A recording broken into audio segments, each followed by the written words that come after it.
What's happening, everybody? Biker Dave here. This is a 1966 Plymouth Fury III. But what I'm going to show you is kind of general to all kinds of classic cars, dealing with the heater hoses. A lot of people, are confused on what is what and what goes to what and the routing of the hoses. Now, I'm no expert on this, but I have done a lot of research in the past few days, so I'm just going to go with you on where these hoses should route. On this particular model, I've got the water valve. This guy here is called a water control valve that allows the hot coolant to enter a valve right there, and then it exits immediately out and goes into the heater core just above it here. And the valve is attached to your temperature control on your HVAC unit, inside the car. Okay, so it basically tells the heater core how much coolant that's all warmed up and whatnot to flow through the heater core. Okay, so you're going out from, here's my engine exit for coolant. I also use, a mechanical temperature gauge, so that's what you see coming out down there. But notice the heater hose coming out from the top end of the engine, and it goes into the top of the water valve, immediately comes back out the bottom of the water valve. So the entrance to the water is top, exit to water bottom. Water valve loops around, goes into the heater core, entrance to the left, exit heater core to the right, and that runs all the way around then to your water pump. That's my water pump inlet, I guess you'd call it. Okay, so that makes sense. See, there's my water pump. Now this engine is actually a Dodge Durango or Dodge Dakota 5.9 liter, the 360 Magnum from the late 90s, early 2000s.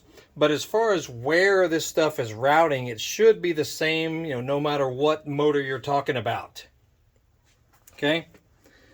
So notice how it runs into the water pump.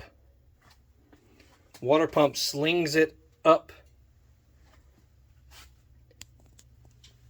to the control valve. This is attached to your temperature lever inside the cabin. So if you put it on hot, it opens this valve and allows coolant to pass at max speed all the way into the heater core. And then out of the heater core, back into the water pump. Okay. And it's working perfectly too. So that tells me everything's connected properly. Because if I turn the temperature control in the cabin to cold, the temperature definitely does cool off. Where if you avoid this valve, you will get nothing but hot air. You'll get the maximum hot air no matter what temperature setting you put it on in the cabin. Okay, so that is the purpose of this valve, to mediate how hot do you want your temperature in the cabin.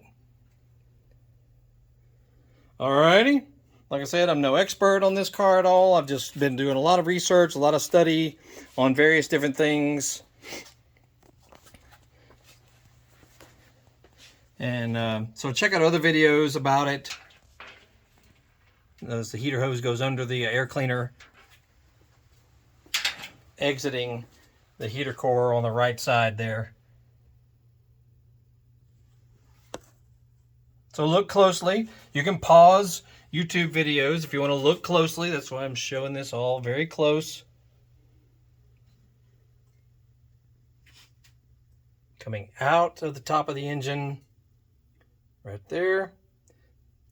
That goes into the water valve on the top. Out of the water valve into the heater core, out of the heater core to the water pump, which is right down there. So, yeah, we got other videos, about this vehicle and others. So, check it out. You'll see a thumbnail pop up at the end of this video that'll send you to other areas of our channel.